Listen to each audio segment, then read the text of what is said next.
And we're live. Hello, everyone. My name is Joe Boscus. I'm your host for another week of Divesoft Dive Talks Live. Hope everyone's doing well. This week, my guest is PJ Prinsloo of RAID South Africa. He's the Technical Diving Director of RAID South Africa and RAID International Tech Examiner, as well as a Divesoft Ambassador. PJ has traveled around the world on expeditions and training new technical divers and instructors. So real happy to have him join us. We'll see if Matt can pipe him in. All right. Hey PJ. There, Joe. How you doing? Good. Well? How are you? Yeah, fantastic. Hoping South African winter is now finally over and we can start getting rid of some jerseys and getting warmer. Yeah, we're getting in full swing in summer here in Tampa Bay, Florida. So, yeah, I envy you. Yeah, that's a cool sweater you got on there. What's it say on there? It says Divesoft, of course. All right. Yeah, we're getting rid of scuba diving. We're just doing exclusive clothing line, right? Well, it's great. Yeah, I mean, it's keeping me warm. Yeah, we're all us scuba divers. We're all about our T-shirts too, you know. So we got to come up with some cool T-shirt ideas. Yeah, definitely. Yeah, and so it looks like we have a couple of our friends join us. Mike Manduna's joining. We get some people that'll be kind of tuning in. Yeah, and they'll be possibly throwing any questions they may have. So, but yeah. Cool. Yeah, I look forward to chatting to you, and thanks so much for hosting me. Oh no, we're super excited that you were able to join us. You've been diving with the Liberty Rebreather for several years now. So yeah, we'd love to get your take on your thoughts about it and whatnot. And so, tell the viewers a little bit about yourself and tell us about how you got into scuba diving and commercial diving in South Africa. Well, yeah, I had a friend in high school.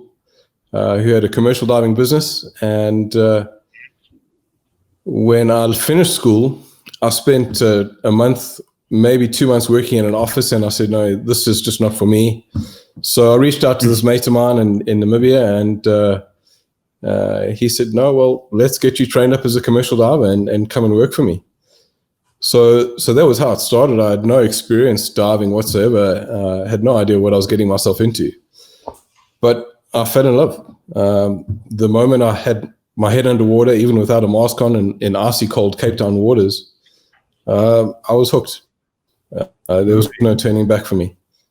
So that's how I got started in diving. And the journey kind of went in its own direction, and I just followed. I'm a slave to scuba. You're right. That's a common theme with all of us. Once we do one dive, or once we get underwater, we're addicted to it. And so, yeah, absolutely. Yeah, the commercial diving that's pretty big in the Gulf of Mexico is a lot of oil, oil drilling and working on oil platforms. Is it similar to that in South Africa, or? There isn't too much oil in South Africa. It's certainly not offshore. Mm-hmm. The most commercial diving work here is in harbors, working on boats and underneath boats, underneath tankers, cleaning oil tankers, all sorts of things like that, doing maintenance in dams. Yeah. And on the Namibian coast, we have all the diamonds. So on the west coast of South Africa or Southern Africa, there's a lot of diamonds. And that's where a lot of the commercial diving happens. Yeah.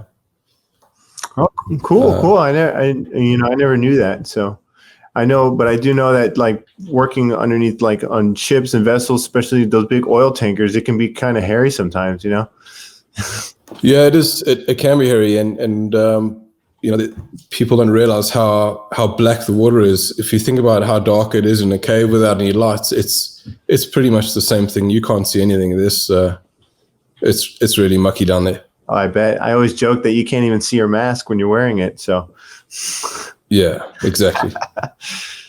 Well, cool. And I read that you were in a car accident. You got injured, and they told you may never dive again. So, How did? Can you tell us that story? It was some time ago. I was a new instructor, just kind of getting things going in my scuba full-time recreational diving career. On my way to a holiday to go and do some shark diving in Cape Town, and we ended up having an accident. Subsequently had some serious head injuries and a few broken bones. Spent a good 6 months in hospital between Johannesburg and Cape Town. And yeah, it was a tough time. And because of my head injuries at the time, they said, look, it's not a good idea that you start diving. Yeah. There was a chance that I could develop epilepsy, and the plate that they had in my head, they weren't sure how that was going to respond to the pressures, et cetera, et cetera. Mm-hmm. So essentially I hung up my fins. I said, well, if I'm not going to dive, what else am I going to do? I can't work in a dive shop and be subjected to people coming in all day long saying, hey, we had such an amazing dive. We saw these sharks and we saw these great things. And I'm just sitting there. Well, I wish I was there, Yeah. So yeah, I had pretty much given up on any hopes that I had of being a diver again. But the bug was still there. It wouldn't go away. And 2 years after the accident, I started seeing some doctors, and they said, no, it's not a good idea. One of my doctors that I've known for a very long time said, look, give it a go. Do it slowly and take it easy. Make sure you have people with you. Don't do anything crazy. But I did the exact opposite. I went full tilt back into diving. And after a few months, I went into an instructor update and became an instructor again. And it wasn't long after that I'd given up the other job that I'd taken up and got back into the diving industry. I can't imagine how exciting that must have been. You're just like, I'm back in it. And so it's so hard to take it nice and slow, and you want to go back to where you were. Yeah. In the beginning, it was terrifying because you every time you got in the water, you were thinking in the back of your mind was, is something going to happen to me? Is something going to manifest while I'm diving that's going to end up injuring me or killing me? Every time you it's a bit like now during COVID, where you feel like your nose is running a little bit, or you have a bit of a sore throat. So you think, oh my God, I'm dying of COVID. But, so in those dives, in those early days, if I had a little bit of a headache or I felt a pain somewhere, you're thinking, is this it? Is this the time that it's going to hit me? But it never happened. And I continued to just push and push and push and dive until that I knew that I was confident. Yeah, that's a really great point, is that it's like, it's something that you're constantly like, oh, what's that little pain, or what's that little itch, that cough, it's really scary until you start building back into the confidence, and you're like, okay, good, I'm feeling great, like I'm ready to get back to work. Yeah. It's an awesome story. It is. There's a lot about a lot of confidence involved, but just a lot of faith as well. You've got to believe that things are going to be okay, and that things happen for a reason. And maybe there was a reason that my career was slowed down. Maybe there were lessons that I need to learn as a person before I could continue my career as an educator, because essentially that's what I am today. I'm a diver, but I'm an educator. And maybe there was a reason. No, exactly. Yeah. We never know if like what that little gap, what it was good for, or what it may have slowed things down, but there was a reason for it, but you kept faith, and like it's significant that the bug never went away. Right. Because I've met a lot of people that they really love diving when they get started, then maybe they get busy, maybe they get married or something happens, they get busy, and they never dive again. But like you said, the bug never went away. So maybe that means something. I'm just an addict. There you go. That's the easy way to put it. It's like, I'm just addicted and it's fun. They pay me to float around, so. Yeah. So, what is technical dive? Like, I know for me, I've never been over to South Africa, and all I really know about it are the white sharks that are there. And so what's the technical diving community like in South Africa? We have a strong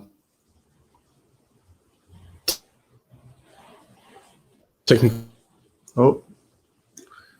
diving community, and about 1,000 kilometers. I don't know what that is in miles, sorry, of coastline, with thousands of rigs ranging from sort of just subsurface to 100, 130 or hundreds of meters deep. Wow. So there's a lot to see in our offshore environment. And the unique thing about our environment is that we have the cold water wrecks down in Cape Town where the great whites are, all the way up to more temperate waters on the East Coast. We have subtropical conditions, and we have the Great Canyons in Sardine Bay, where they found the coelacanth, dinosaur fish, and those canyons go down deep. So from an offshore point of view, we have so much to offer. Just before this chat, I was listening to Don Shirley talk about Kamadi Springs, one of the cave sites or mines that we have inland, and that's a great dive site as well. Offers so much to divers. So we have a diverse diving environment that offers something for everybody, whether you like cold water or warm water, shallow or deep. You can do a really great 40-meter dive for an hour with a bit of deco, or you could do 130 meters on a World War II wreck. So really have a lot to offer. And generally, South African divers are pretty good. Some of our conditions can be testing. Some of our offshore conditions, we're not as protected as some places may be. So we are on the open ocean, and often we have swells and we have wave and rough sea conditions to deal with. So and we don't have the luxury of big hard boats to dive from. So that means that our divers are generally pretty good. They're generally pretty competent, rock solid divers. They dive in some good environments. I always joke, like, if you can get certified here in like the Bahamas or in Mexico in the warm Caribbean, wonderful water where 1,000 feet of visibility, but it's like the divers that go in like the harsh conditions, like with dealing with seas and or they're diving in silty mud water, they tend to have much better skills, and so that's good to hear.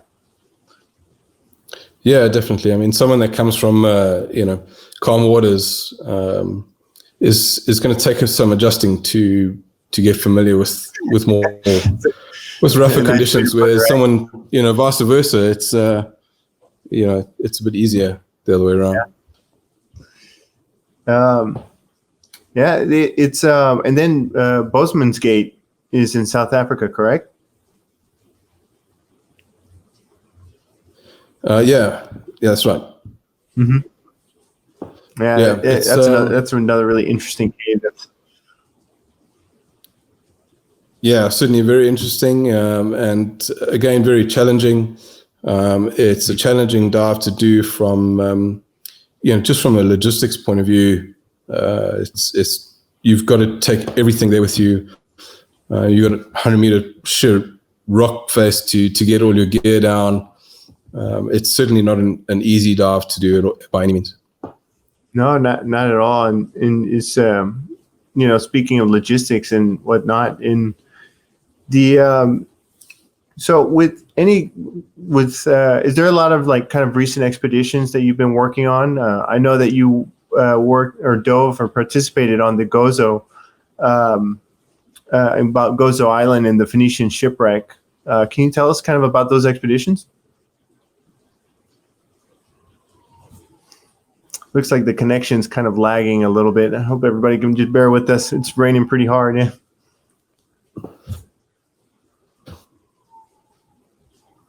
Yeah, sorry.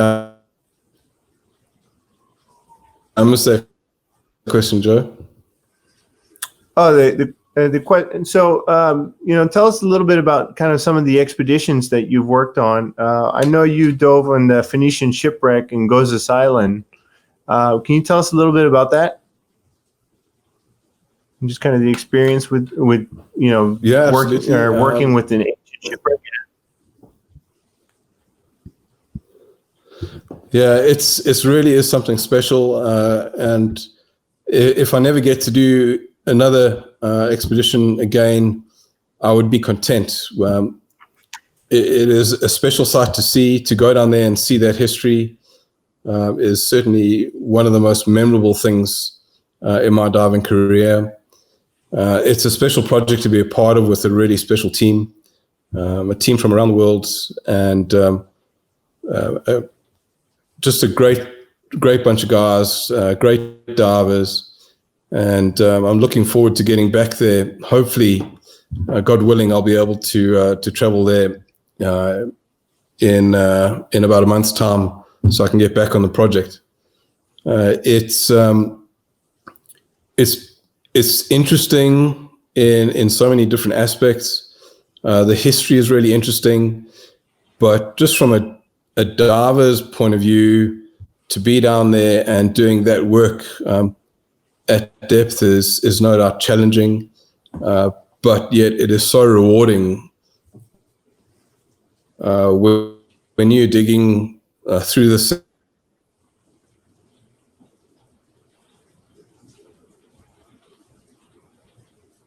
at 110 meters and you come across something. What you're trying to do is tell the story about what happened, and the team are going to be working hard for quite some time to really find all the answers that are hidden down there. So the shipwreck is at 110 meters.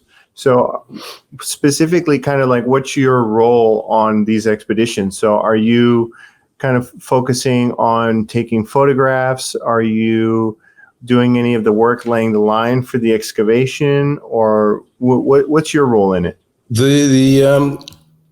In the team, we have about a dozen divers, and we generally dive in groups of 2. And those divers will have their jobs, and usually the first team is to go down to do photography, video, and 3D work, and to set up the dredges. Team 2 will then go down and start actual digging and dredging and getting rid of the sand and soil that's down on site, and to try and get the amphora out, get the sand away from the size of the amphora. And so my role in the previous expedition was primarily to dig and to sift through sand. So how is it working at 100? Oh, sorry, I don't mean to interrupt. The lagging might be getting a little bad.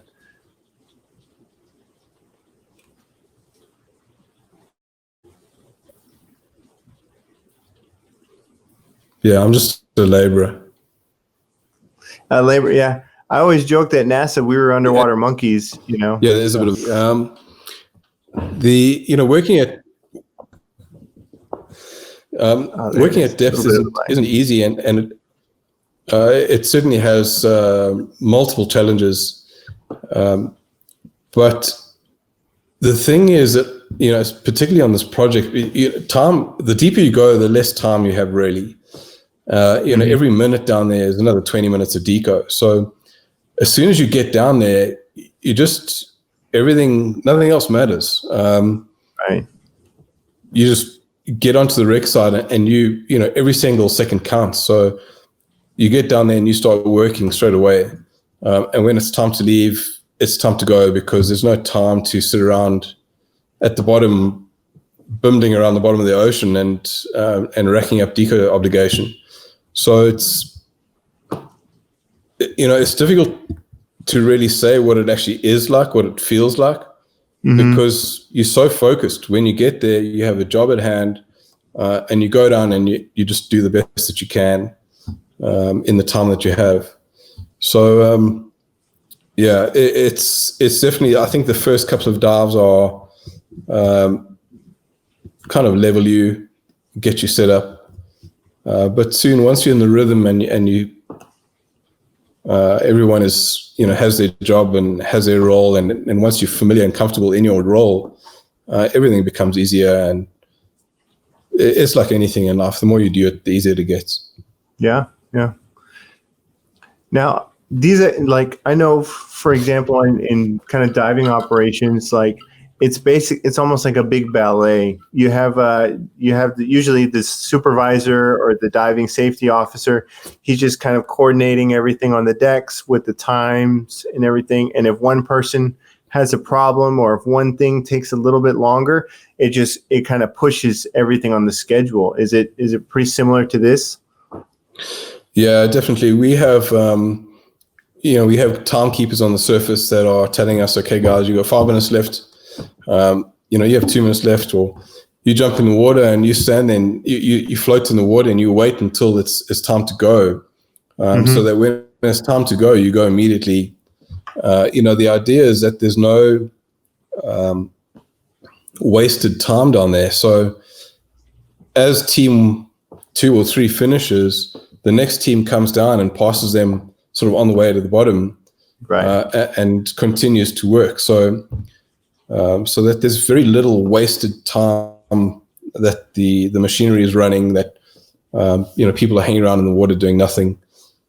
We have a really great team of support divers that come and look after us and take away our stage tanks and any heavy cameras or any heavy gear we've got to take down, or lift bags, etc. So it's like a well-oiled machine, and really the guys, Timmy and Dave Gratian, Jamni, all of those guys do such a fantastic job running the show and making sure that everything runs smoothly. Darko, really a fantastic bunch of guys. Can't wait to see them.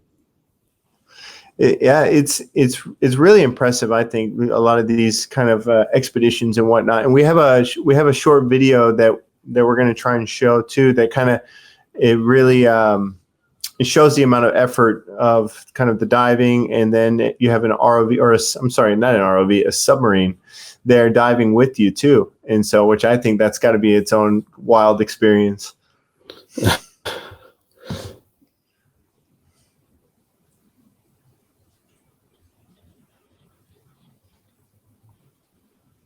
Let's see if it's, there you go.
Hey, looks like there are a couple little issues. First show, Matt put up a different video, and then it came out black on our side. Was it black on your side too? Yeah. There was nothing showing. Oh, okay. Well, I think Matt might try to fix it, and we can try to show it again later. But yeah, Tell me, like, so I've been in the water with like an ROV before, and it's really cool seeing kind of the robotics and hearing the engines. Where did you get a chance to be in the water with the submarine that they have on those expeditions? No, I didn't. The submarine was on previous expeditions. So on the expedition last year was really just a bunch of divers. We had a smaller ROV, which was great. We could communicate with the surface, and they could see what was going on down there, making sure that everything was running smoothly while we were down there. So that was great from a peace of mind point of view, that you knew that there was someone that was keeping an eye out for you, it made things a lot more interesting. So interesting when the lines get all twisted. Oh yeah, when with the umbilicals. So would this kind of expedition be possible on open circuit, or would it have to be all done on ROV, or what? Can you contrast? I really don't think. There's no way that you would have sufficient gas to do this sort of diving on open circuit. Our average bottom time is in the mid 20 minutes. So you're spending anywhere between 22 to sometimes as much as 30 minutes at 110 meters. And even with a really good sack rate, you're going to battle to carry enough gas with you. But it also doesn't give you any flexibility.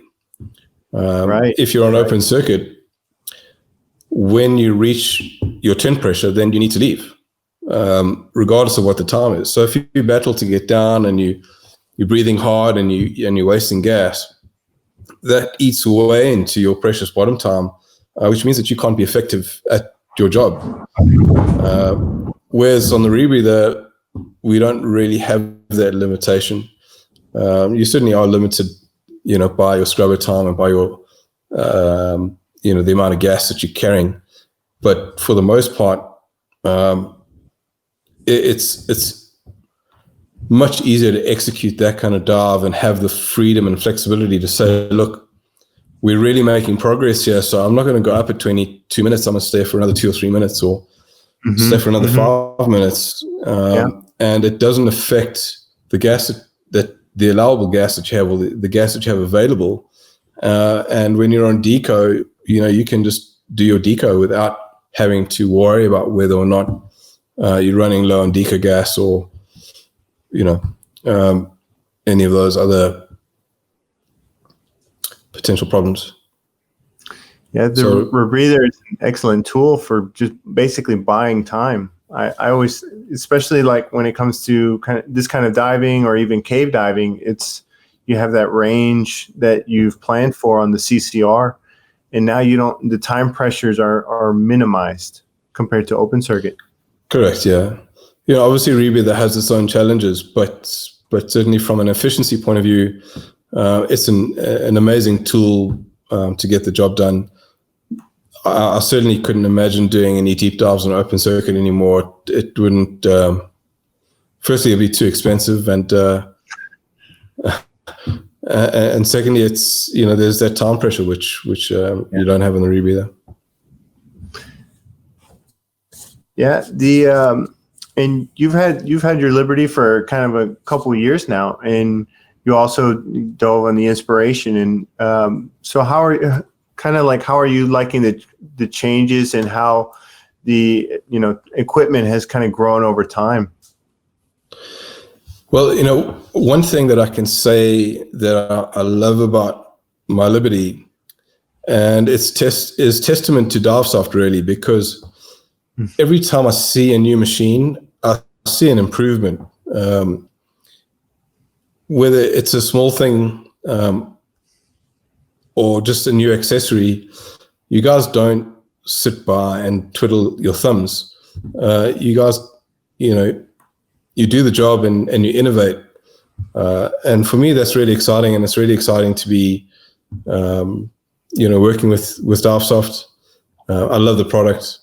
The Liberty is I know that it's bulletproof. One day I slipped and I had the rebreather on my back, and I slipped and I fell on some hard concrete. And I was like, oh my God, my rebreather. And I picked it up, I put it up on this bench.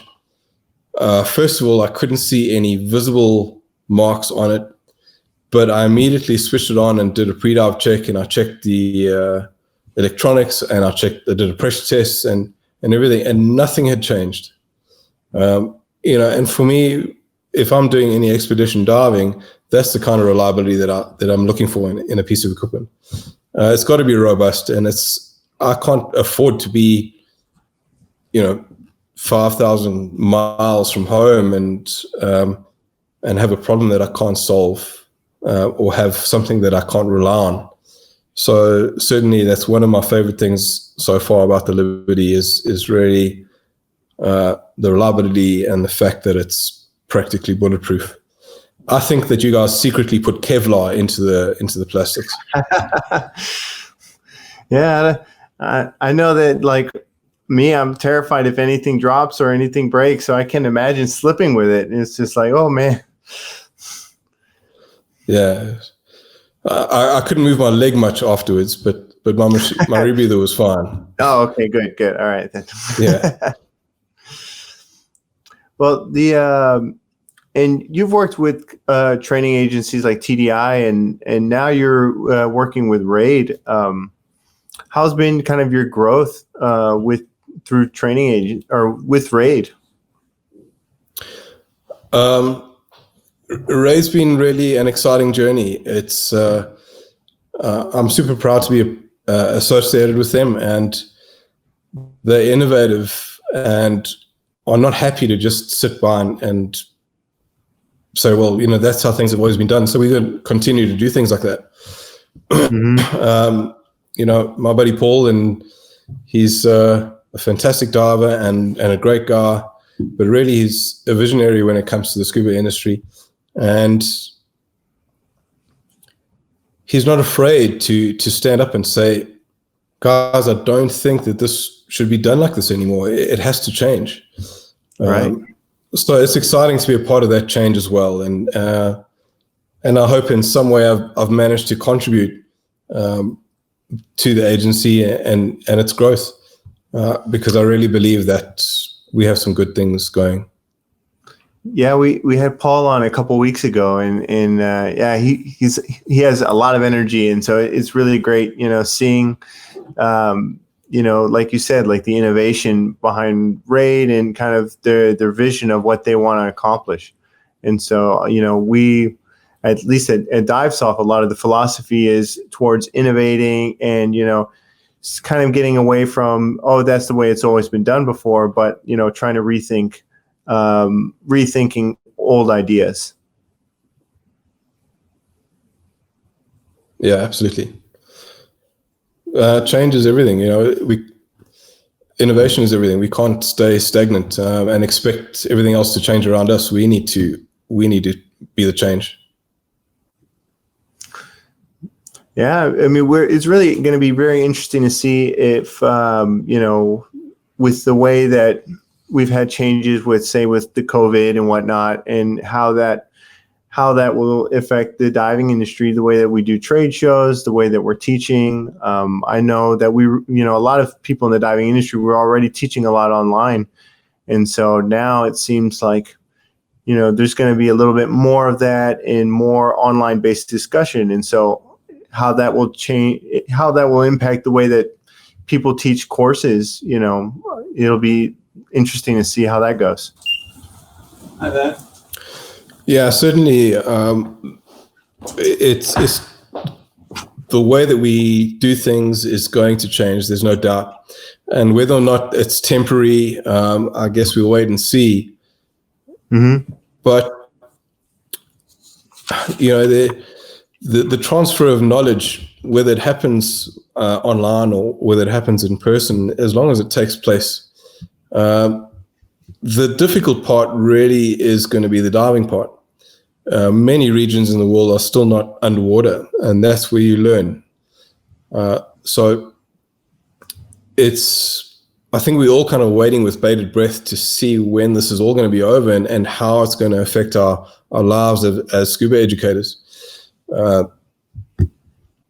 I'll be teaching one of my first courses from tomorrow that, since COVID started.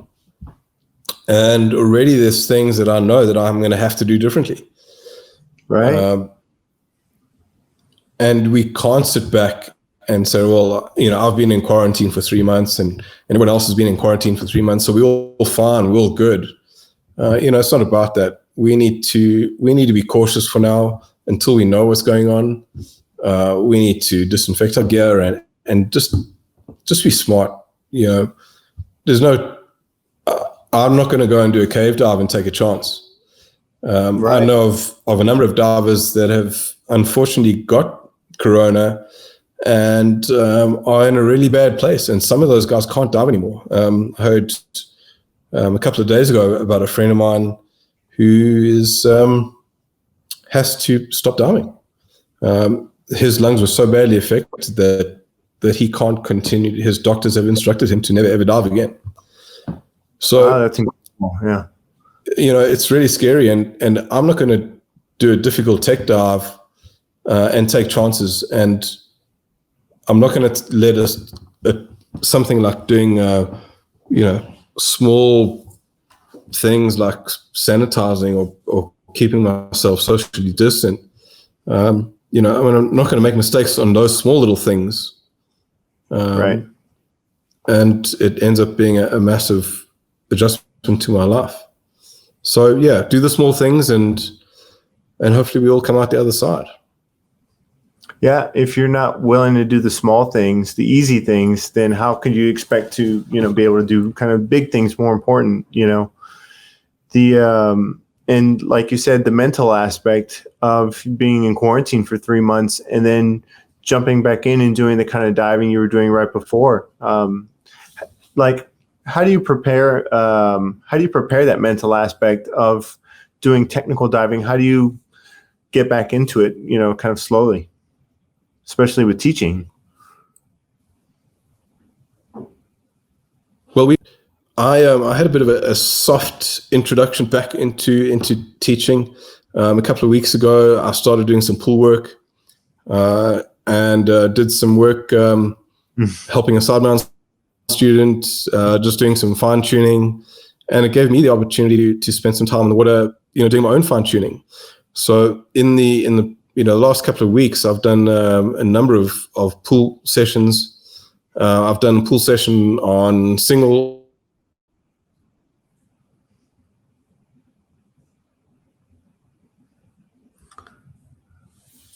Oh, hopefully we didn't lose him.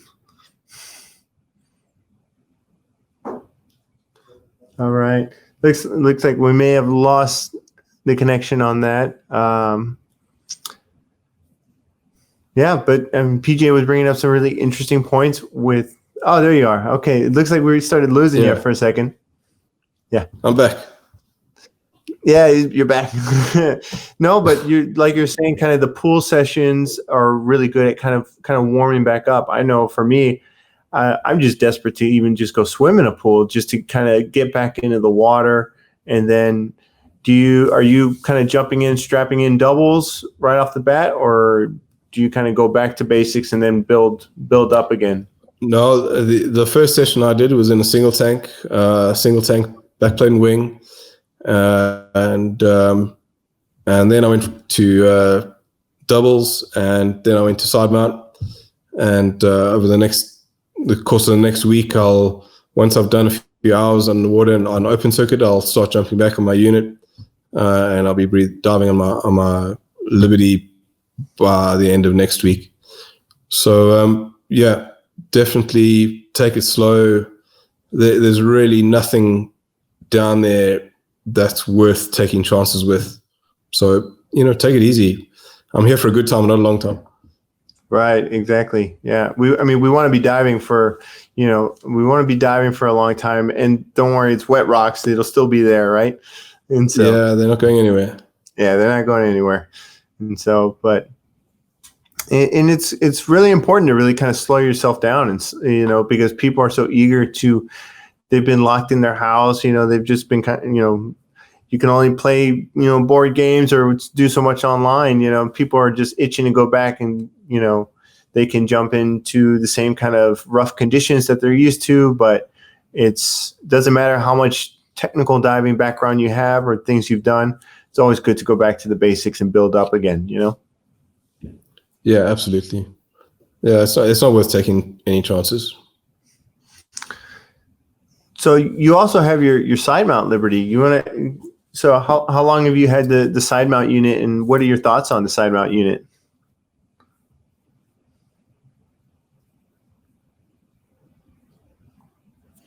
Oh, looks like it might have been lagging again. Yeah. The Sidemount unit I've had for there's lag. If only Divesoft made the internet, it would be so much more reliable. We spend so much time refining it, making it perfect. Then, but let's see if we can try one more time. Yeah. So yeah, I've had the Sidemount for about 2 years, I think, and it's such a versatile unit. I've done a couple of different things with it. For example. Oh, it's like a cliffhanger, right? Right on.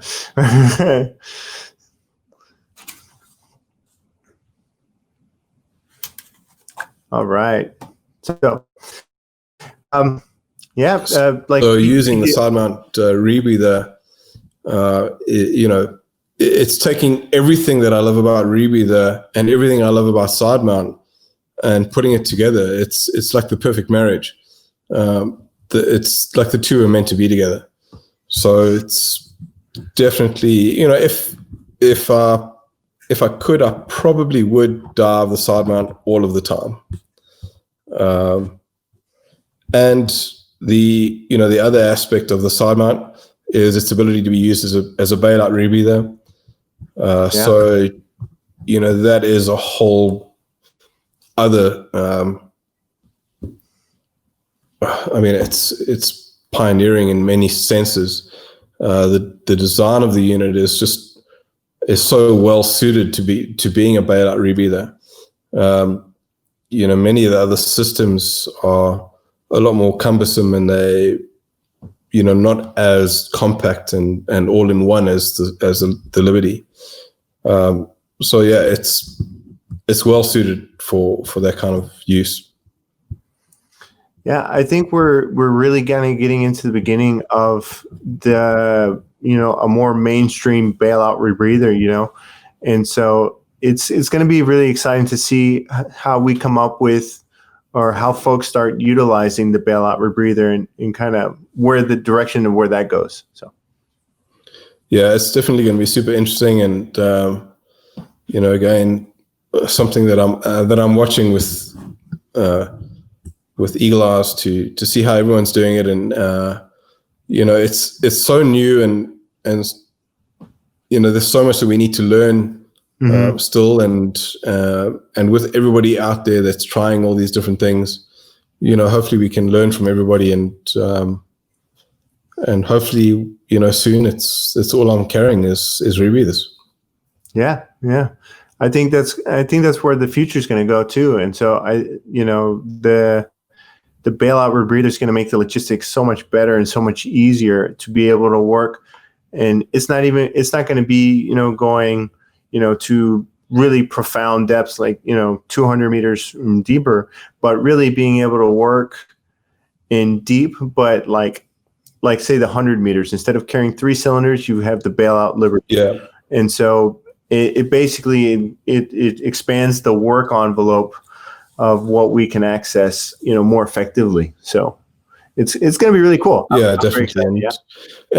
I'm excited to, I think from a cave perspective as well, I think that's where it really, really comes to light. It's from a long cave penetration, I couldn't think of anything better than having a backup rebreather than having just one little, cylinder or a couple of cylinders to get me out of the cave. If I was deep in a cave, and my below, if I had another rebreather, then man, it'd be peace of mind. I have hours to get out of the cave. Right. And it's that peace of mind, really, that we're kind of all after. So, well, great. Well, so with kind of the internet connection kind of getting all finicky, I really want to show the video that we have. And so we'll try to broadcast that out. But, I wanted to thank you, so much for joining us today. And it was a really good little chat, and so it looks like we had like a good amount of people viewing, and we're going to definitely, it's going to be a good thing to share and keep part of the Divesoft Dive Talks catalog. So we'll. Thanks for having me. It's been great chatting to you, and I hope to see you again soon. Hopefully at a dive show soon, sometime. Right. Yeah. Hopefully things will kind of get back to semi-normal, and we'll get to go back to the trade shows, and then we'll go diving soon, right? Bring up the Cape can't wait. Soon. Absolutely. Great. Thanks a lot, PJ. Thanks, Joe. Thanks very much. Thanks, everybody.